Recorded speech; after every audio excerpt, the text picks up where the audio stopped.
কলকাতায় রয়েছে একটা হট হন্টেড লোকেশন, যেটা নিয়ে মানুষের মধ্যে রয়েছে একটা আলাদা লেভেল অফ অ্যাট্রাকশন। হট বলছি কারণ এই জায়গা নিয়ে রয়েছে অনেক বিতর্ক, কিন্তু বিতর্কের সাথে সাথে এখানে ফটোশুট, ভিডিও শুট সবই হয়। আশা করছি তোমরা অনেকেই বুঝে গেছো যে আমি পুতুল বাড়ির কথা বলছি। এই বাড়ি নিয়ে রয়েছে অনেক ঐতিহাসিক ঘটনা, চলো শোনা যাক। পুতুল বাড়ির সামনে গেলে তোমার গাটা একটু হলেও ছমছম করবে, আর মাথায় হঠাৎ করে শুরু হয়ে যেতে পারে কোনো হরর ফিল্মের হন্টেড মিউজিক।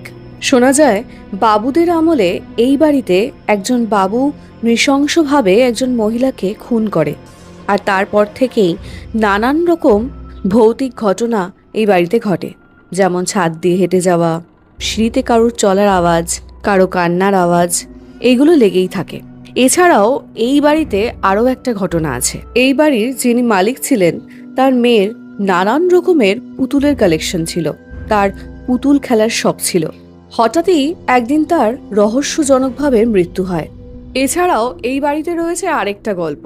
এই বাড়ির ছাদে ছিল অনেক পুতুল, নানান রকম নৃত্যের ভঙ্গিতে তারা দাঁড়িয়ে থাকতো। এখন গেলে অবশ্য তোমরা একটাই দেখতে পাবে, সবই ভেঙে গেছে।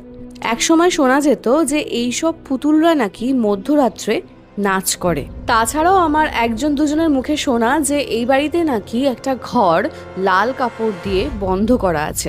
তবে এই বাড়িতে থাকা আমার কিছু পরিচিতরা আমাকে জানিয়েছে যে এই বাড়িতে এখন কিছুই নেই। হয়তো আগে ছিল, কিন্তু এখন ভৌতিক কিছুই ঘটে না।